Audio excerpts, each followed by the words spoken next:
Hey, in this video, we're testing out ONWA Marine Electronics' new KM series of chart plotters, so stay tuned, you won't want to miss this.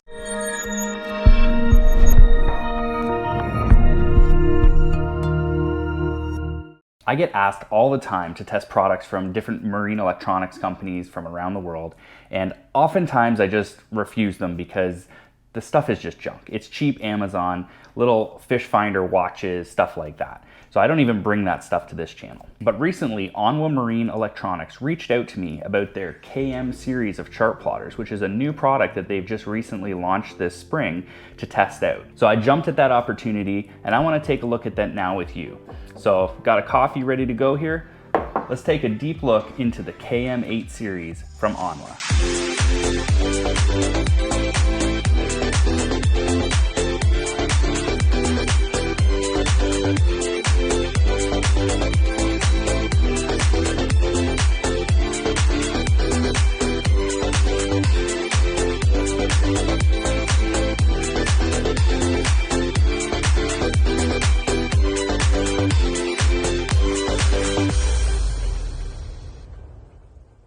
A couple things before we get going that I just want to get out of the way. First, if you're new to the channel, my name's Lauren and I've been in the marine electronics industry for the last 22 years. And in that time, I've gained a lot of knowledge, seen a lot of different products. So on this channel, I share that knowledge with you and review different products like this ONWA chart plotter today. So I'd really appreciate you considering subscribing to the channel and hopefully sharing these videos if you find them helpful. And the other thing I have is ONWA has supplied a coupon code which will be on your screen, and all the details can be found in the description box below if you're interested in purchasing any of their products. You can order these direct from ONWA Marine Electronics, and again, I'll have all that information in the description. All right, now let's get into the KM-8 series from ONWA. So this unit and all the KM series are not touchscreen units. They're a full keypad controlled unit here, and basic buttons are there just like we would have on any chart plotter. And we do have our main section right here where we have our arrow keys, our accept, our mode menu.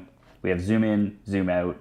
We have our function key, man over key, power, and brightness key. Now currently, for the sake of this video, I do have the screen brightness set down from the maximum so it doesn't get washed out. So if we go to our mode key here, we can see the different screens that we have and the different combinations that we have. So some of the options like AIS, for example, is grayed out, and that's because this one does not have the AIS module in it. You can purchase that though as an optional accessory and add that so this would have that functionality. And the same goes for the other options that are grayed out as well. We have our basic standard screens with this unit. We've got our plotter screen, which we were on there originally, compass screen, where we still have our digital information, but also compass rose, direction we're heading.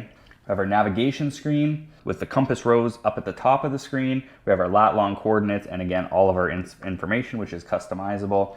Satellite status screen. And this is one thing I actually wanted to talk about a little bit with this plotter. When I first got it, I tried it in my basement, and it actually got a satellite fix in my basement. And that is pretty impressive because in that location, there's not many units, if any, that I can remember that would get a satellite fix. I always have to take the unit outside in order to lock onto satellites. Now that could be partly due to the required external GPS antenna that you need for these KM units. They don't have a built-in internal, which is kind of a downside, but these are quite small and not very difficult to mount at all. The standard 1-inch thread comes on them for any standard mount. And then moving along here, we have our highway screen, which is nice when you're navigating to a waypoint. You can see if you're deviating off course to port or starboard. We have our depth sounder, and then we have our gauge package. Now this again was a nice feature I wasn't really expecting too much out of on the KM series. This will allow you to connect up with NMEA 2000 or OneNet to compatible outboards or other engines that will output the telemetric data through those networks. Now when I tested this, I didn't have a compatible engine in order to try this out, but being that it is NMEA certified, it should work fine. The graphics are basic on it, but it gives you the information you need. In our different modes here, we can also do split screens. We can do left and right, top and bottom. We can do tri-splits and then a quad split as well. So here we can have 4 different screens showing us different information depending on how we're using the unit. Now one screen that was missing that I was a little disappointed it didn't have was the dual map screen. So if we come over to our dual page, we're only able to split with a radar and a map. I didn't see any way in the software to change that. So hopefully I wasn't just missing something there, but if I was, it wasn't very easy to find. I think the dual map screen is extremely important in any chart plotter because that allows you to keep one side of the screen zoomed in so you can see what's around you, but still have the other side of the screen expanded out so you can see more of your route to ensure you keep on the correct heading. So hopefully that's something that they can add with software down the road. I think that would be a really nice addition to this unit. So next, let's talk about the menu a little bit in here. And I left it on the dual screen just to show you one feature. Right now, if I were to hit the menu button, I have my orange box around the radar. So that's going to be the menu that the unit brings up. However, if I wanted to make changes to the chart plotter portion of it, what I would do there is hit the X button. That then moves my active window button. The orange box now is over the map portion of the unit, and that will allow me to make menu changes for all the options that pertain to the map. So I've switched it back over to the full map display here.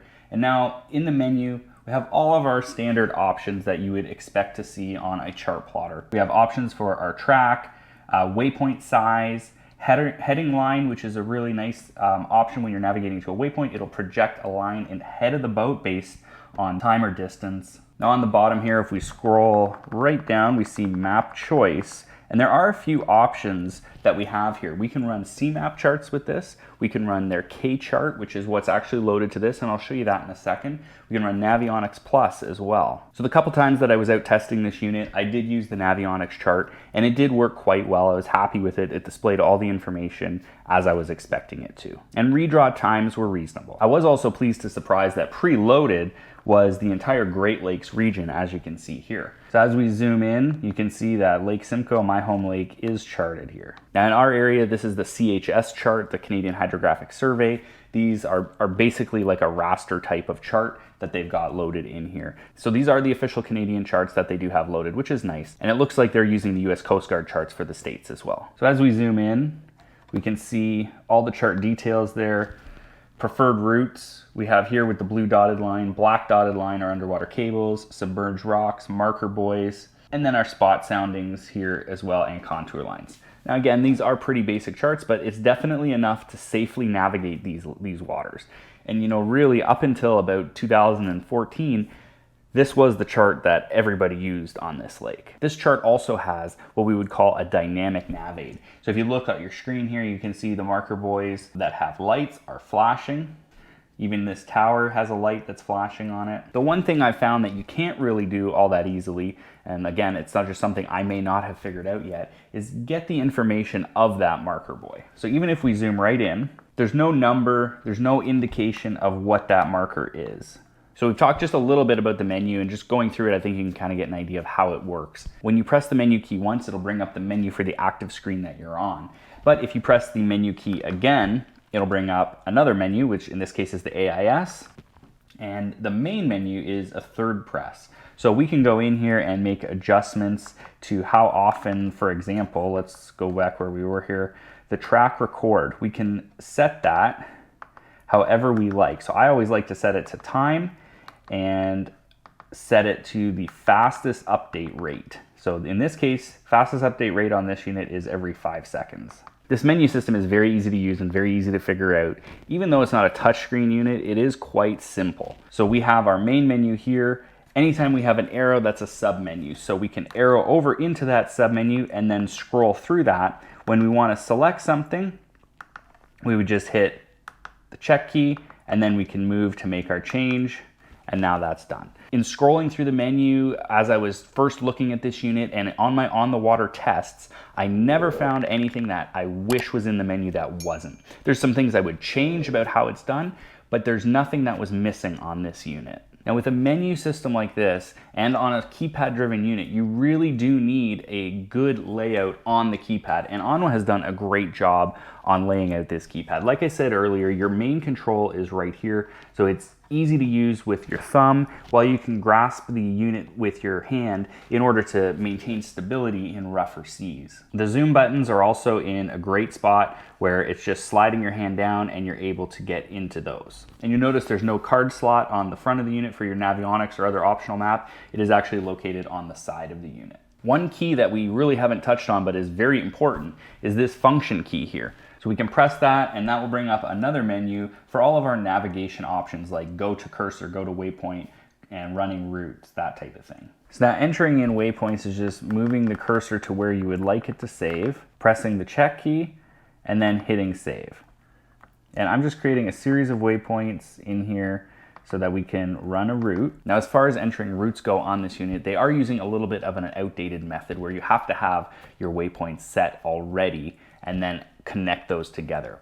It'd be really nice if we could just go by the cursor on the screen and move that and then keep adding point after point after point. So I've got my waypoints in there. I'll show you how to do it. We can just go to the function key. You can go to route. Now I have no route saved in here yet, so we'll create a new route. Default name is 01. And then we'll come down here to where we can add our waypoints. So I'm going to add waypoint number 1, waypoint number 2, waypoint number 3, and waypoint number 4. So now you can see I've got my route in there. I want to run it forward or reverse. Obviously, if you're at your starting point, you're gonna run it forward. And if you get to your ending point, but you wanna return to your starting point, you'd run it in reverse. So I'm gonna run it forward. So from my present position, which is down off the map, is drawing this red dotted line to my first waypoint. And obviously, if I was actually starting down here, I would have had to create a few more waypoints to navigate around these islands. But what this route was really designed to allow us to do is to get around this point. So we're going to come on the inside of this shoal, waypoint number 1. We have a blue dotted line to waypoint number 2 to waypoint number 3. And then we have waypoint number 4 at our final destination. And then once you get to your destination, you need to stop the navigation. Otherwise, the next time you go, it's going to constantly try and get you back onto that route. So we can go to our function key. First option here is stop go to. Hit OK, are you sure? Yes. And now we've canceled that navigation and we can just return to using it as a normal chart plotter. ONWA Marine Electronics slogan is practical options, practical solutions. And really that's what this KM series is. It's a very practical unit. There's not a lot of flash, not a lot of glitz and glamour to it, but it just does what it's supposed to do. And that's be a decent chart plotter, which will reliably navigate you on the waters you're on. They have a lot of expandable options that you can add to it to add features down the road as well as you expand your network on your boat. Now they did also send me a dual frequency transducer to test this out as a GPS combo. This is an option. You can get models with or without this, but I did want it to try it out, see how the sonar works as well, and it does perform fairly well. So with the transducer and GPS chart plotter, this prices out at $885 US. And as I mentioned, there are various versions of these chart plotters. Some models you can add the transducer, others you can't, others you can add AIS, others you can't, and then they have an X model, so a KM-8X as an example, will give you all their features. These KM series are also available in a 12-inch screen. So my overall thoughts on it are, it is definitely a decent product. I think ONWA is definitely a brand to take a look at with their new KM series when you're looking at a chart plotter. There are some shortcomings to it. I think there could be some improvements in the software. Definitely would like to see waterproof connectors on the back of the unit, but if you're mounting this in a larger boat with an enclosed cabin, you'll be fine and that won't be anything to worry about. I think if you're in a market where Garmin, Raymarine, or Simrad are priced way higher than anything that's out there, this would definitely be a good option to take a look at. And I've been thinking about what unit in the North American market does this compare to the most? And I think it would have to be the Raymarine Element series. They're very similar units as far as the function and features go. The Raymarine units have a little bit more of graphic appeal to them in the menus and how they would operate. As far as the function and practicality of the unit goes, the ONWA is right there with it. So if you are comparing plotters, I think those would be a good comparison to take a look at. If you want to try and compare this to anything from Garmin or Simrad, I think that's going to be a little bit difficult because those are touchscreen units, whereas the Raymarine Element is a keypad unit. So if you'd like more information on this ONWA series, definitely take a look at their website, which we'll have a link in the description for. Don't forget about that coupon code as well that's available for a limited time only. And if you'd like to see more content on the ONWA products, please let me know in the comments and I'll put out some more videos on this plotter. Please share this video with a friend and don't forget, subscribe to the channel because it's free.